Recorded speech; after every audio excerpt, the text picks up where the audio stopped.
Hi, it's Etharal here for EGN, and today we are back with the second of our Stellaris Twilight of the Imperium cosmetic mod playthroughs. So here we are just obviously, as you can see, just setting up our second science vessel. Obviously we created the end of the last episode to be able to sort of hopefully be able to increase our expansion. That way this one can be sort of focusing on surveying and everything, while the other one is looking at all the Stella Shrines.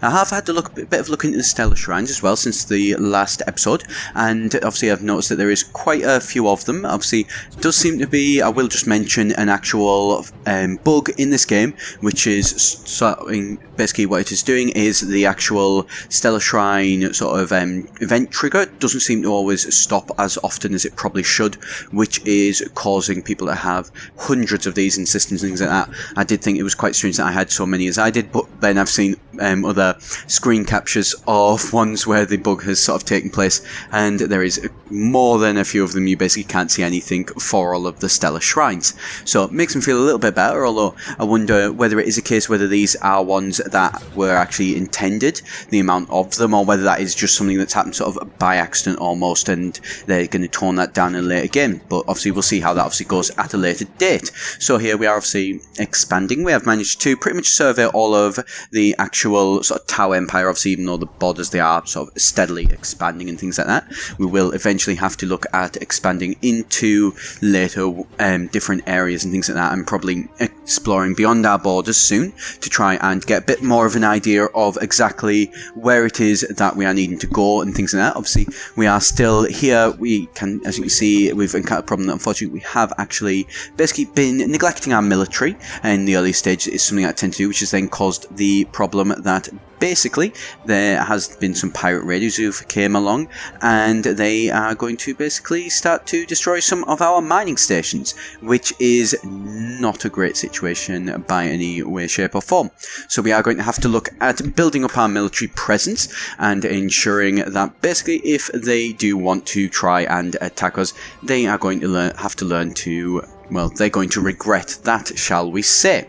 So as you can see here, they've managed to take down Tyrannus Secundus 7, which is a shame to say the least, although they haven't attacked our actual initial sort of budding colony here, so that could be certainly a lot worse there. Obviously it's still only sort of one area. You will notice that there does also have pictures of Kroot and Vespids, who are classed all as part of the Tau, as obviously they are the two main sort of races that are working alongside the Tau in the actual Tau Empire. Obviously one thing anybody who is familiar with the 40k universe will know about, obviously, is that the Tau, one of their main things, which is something that this game does do really well, is multi-race civilizations. Something that's obviously not often in this game, these sort of the 4X sort of strategy games, but this one they have put it in. It is something that is almost necessary to do, and this one will work really well for the Tau Empire, who have very much an idea of, so long as you're working for the greater good, they want to bring everybody in. Although there is a slightly darker side with that in the newer editions of them. They have removed that slightly to possible, sterilization of other species and things like that they don't consider useful. But, won't go into that. That is more of for a lore video on the Tau more than anything. And obviously I'm sure you'll be able to have a look at Tau lore here on YouTube and be able to find all the information about what's going on with that easily enough. Not something I agree with, but there it is, sort of thing. And so there you go. You can see there we've managed to find a really quite nice research station that we will, without a doubt, be looking at getting in the future. And there our actual fleet is moving in to attack those raiders again, and so we're going to move those to Bal Prime Illa and get ready to basically be able to build that actual research station. And so there we go. We have also as well got the pirates who are coming in trying to attack another one of our bases. That is getting us quite a fair bit of our money, well, 2 of our money actually, so energy credits, not a massive amount, but that is quite a bit given that we've only actually got 9 ourselves, so it is actually already contributing for a 5th of our profit. Not something you want. Managed to take them down nice and easily. One thing you will have noticed there, very thankful with the most recent game update, obviously, that battle information a lot more useful than it did used to be. It was, shall we say, less than ideal in the past, And so we're just going to set these all up to be able to start using this other science ship to be able to get all of these, while the other one's obviously going around and surveying the new planet for us. And so here you can see just the list of different stellar sort of constellations that we need to go and do.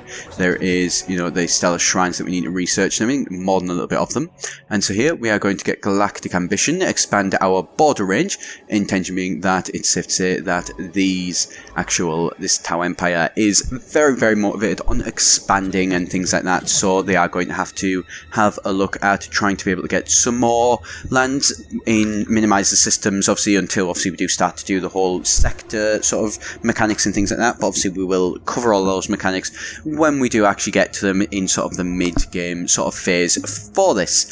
And so, though, at the minute, we're just sort of going to continue pottering around, expanding, and our sort of exploration missions, and really sort of focusing on that side of things. You can see here we do have quite a good sort of 18 plus on our resources that we're bringing in. So we're going to clear up some more lands on our actual, you know, on Tau, to be able to get that to a point where it is, you know, pretty much all able to be colonized and things. Our colony here are managing to come along quite nicely. We're now bringing in a total of 5 food regularly, so you know there's more than enough food for the people on Mugultha, and so they are all probably quite happy with everything there. You can see here that this place here, it's got 3 colonizable planets, one of which we can colonize fine, one which is sort of closer but we're not quite able to colonize yet, and one which is really not designed for our civilization. Not brilliant, but you know that does mean that first one that we can colonize straight away, very, very nice planet. So I think we will probably have to have a look at actually being able to get that sooner rather than later. Also, just going to get the geothermal factories. Reason being is obviously we do want to start improving the facilities that we do actually have on the planet. Hydroponic farms are not something though that we want at the minute. I'm not a massive one for sort of massively quick growth. Probably should be something that I will get, although I am going to move some stuff around just to make sure that these guys are all sort of being employed as much as able to be able to develop the planet further. You can see we are on 12 and 22 and 3. Obviously our research as well has massively increased, 10, 13 and 8. So we are in a very, very nice position so far in terms of our research. We could always get more, of course, and that is something that we do intend to do. Obviously the more of these that we do get, the better we are going to be able to actually, you know, be able to get future projects and things like that, particularly when they do start to get quite expensive. And we are also going to start moving our science ships, as I was mentioning, out past the actual edges of our borders as well, and start to learn about more of the galaxy. Obviously we are in a very, very big galaxy here. We are playing on a 1,000 system map, so it's going to be quite a while until we probably start to meet any of the major sort of races and things like that. We've got a good room to expand and really be able to get some actual weight behind us, which is pretty much ideal situation, obviously, that we would want to be in.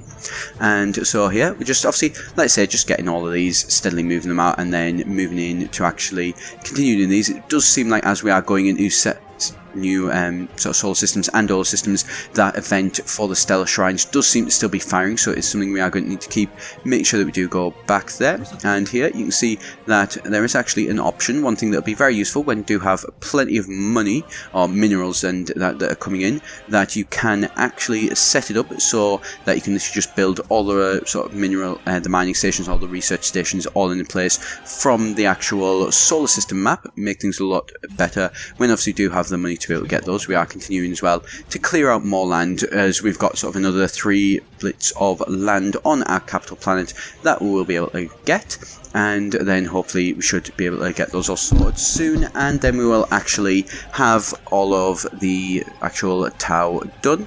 And so we're going to continue on sort of surveying through the different systems here as our race are steadily sort of moving along. It's technically by 20 to 15. I think that it is something that, with this being a cosmetic mod, that they will need to probably have a look at actually improving that at some point to, you know, be able to sort that out. If this is obviously going to be based in the 41st millennium, as the Warhammer 40k universe is, certainly with the town things, then they are probably going to need to look at trying to see if they can possibly change around the actual dates and times and things like that in the game, just to help it bring it in more in line. It's a small feature, something that they're probably not as high on the list of the guys who are making this game, but not making this game, sorry, making this mod, but it would be something that would be nice for us to be able to see at some point.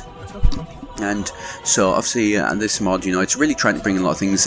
One thing I think they are focusing on doing though is they are focusing on doing, as I've been having a bit of look into it in some of the discussions the developer has mentioned, is that they're looking at focusing more on the idea of a sector. So similar to what I'm doing here, or what I'm thinking of, is sort of that, you know, it's a sector that all of the races have discovered about and want to try and get hold of, and so they are actually, you know, sending in sort of these colonies to begin to actually expand into the sector rather than doing like a whole galaxy or things like that. Although one thing I will admit, I would be very, very curious to see if, you know, people start doing mods, you know, later on, particularly of bigger maps and things like that, so above 1,000 star systems. If that is something that happens, I can assure you that will be something that I will definitely, without a doubt, be looking at playing. If obviously you do see any, do be sure though to let me know in the comments, let me know the names of them, and I'll be more than happy to go and check them out. I always do like big maps and really, really big universes. It just helps me sort of feel even more into it and feels more like a full working empire and things like that, particularly near the end game.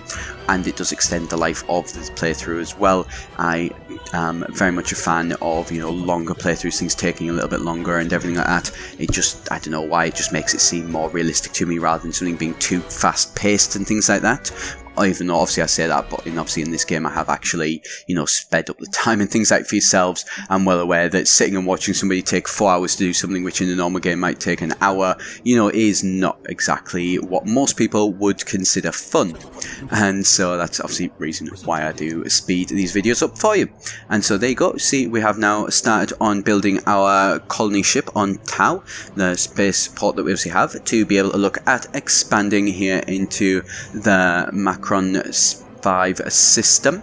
And so hopefully we should be able to get this one to a point where we are actually going to be able to get a new colony going there, have 3 colonies. Obviously we can have up to 5 core system before we do not start need to make smaller sort of subsectors and things like that, which are obviously assigned to different governors and things for them to sort of basically rule by themselves. It works, to be honest, this one very similar to sort of vassal systems in obviously the Crusader Kings 2 game, or in a more sort of 40k system, the Imperium's use of subsystem governors and things like that for the Segmentum Majoris, like obviously the Ultima Sector, which obviously a big reach of space in the eastern fringe of the galaxy, which is then obviously split into sort of sectors and subsectors and things like that. And so obviously this game does have a system to actually quite, you know, influence, sort of represent that now, which is a quite good use thing, and hopefully something that I think that, you know, as it does get developed with more sort of expansions and things like that, I think it's something they are going to probably look at doing. Hopefully it will be something they will be able to bring into this game as well. And also as well, another thing I do really hope that they do bring in, I have seen that some people have started to do mods for ship design mods and the way ships look and things like that. I really do hope that somebody does manage to do a mod of the 40k ships, so that we can start to get to actually see, you know, some actual Tau ships and what they look like in this, get some actual Eldar ships, and of course if do get some Imperial ships, then I think it will actually be a case I would need to start playing the Imperium. They're not a particular race I've ever particularly been a fan of, outside of obviously the Dark Heresy tabletop games, for anybody who has obviously ever played the role-playing game from Fantasy Flight. But if we're going to get the big massive carrier ships, then those are something that I do very much enjoy. I love their spaceships. As obviously the Speaker Devil you can see there on that Tower Asteroid event that has just brought up, that is one of the Imperium sort of style ships. They basically are like floating cities and are very, very interesting. And so here we're just going to do some stuff here where also it was establishing some contact and learning how to speak various alien race languages, so that we can hopefully begin to actually expand to them, following in the vein of the actual Tau Empire. They do want to basically open up their mouths and talk to as many people as possible, and hopefully teach them about the ways of the greater good to be able to bring them into the fold. And so here you can see we have now just trying to find a place to actually place our initial colony. We're going to, I believe, place it there, yeah. It seems like a good enough place. It's got some nice areas around it that we can obviously expand into, although we will certainly need to actually be able to get the researchers to be able to clear some of those other lands that we unfortunately don't have the technologies to do just yet. and so we are getting pretty far in this, you know, managing to expand a nice little decent bit there. And there we go, I do believe is our actual third planet of Tau. So we've got Tau, Maguluth and Tau. Obviously Tau is the actual name of the home planet for the Tau Empire, so we may look at changing that name at some point later to be able to bring it more in line. And here you can see we have managed to discover a new race of the space nomads who look suspiciously like the tech priests of the Imperium, but we are happy to leave them alone for the minute, as they say they're not really obviously interested in planets and things like that, so which is good because it is something that we are interested in. So long as they don't get in our way, then we have no problem with them being in our actual galaxy, and who knows, might be able to bring them into the fold for us later on. And so here you can see we are just obviously doing some more sort of researches there, doing quite a good little bit. One thing I will probably have a look at doing, particularly over, I'm thinking to the west here, there is quite a dense cluster of actual sort of planetary areas that are just outside of our borders. So if we can't find any habitable planets, we may need to start looking at getting some frontier systems and frontier outposts to be able to expand the influence of our empire. And here you can see we are just looking at actually, you know, improving our city, as obviously mentioned before, and hopefully being able to get that into a place where in a good sort of situation. I am mainly focused obviously on the NG credits. Reason being is just from previous playthroughs that I've had of this game, the actual NG credits have always seemed to be the one that I've struggled with most getting, and can very quickly go from being in the pluses to in the negatives. As you can see, originally we were at sort of plus 12, 13 for them, we're now down to a plus 2. So, you know, they do quickly sort of drop off. We will need to look at developing those sooner rather than later and increasing the number that we do have. Hopefully that should go reasonably easily for us and everything. So I think next sort of phase for ourselves is we are going to be focused on a big phase of expansion in the galaxy to be able to try and get some new planets and get some new subsectors going for us, rather than just having sort of the 3 core planets we've got at the minute, and get those colony worlds actually established into the point where they are actual fully fledged planets of the actual Tau Empire. I think that is going to be the next focus for what I am going to be doing in this game. Obviously, if you do have any suggestions yourself, do be sure to let me know, and always happy to listen out and take them into consideration and see what we can do about hopefully some other ideas you might have there. You will notice as well to my north we have discovered a new craft world Eldar area as well that is actually very, very close to us, so we will probably have to look at trying to cut them off as well at some point soon. So thank you very much for watching. I've been Etharal here at EGN. Do be sure to subscribe if you enjoyed, and I shall see you next time here at EGN.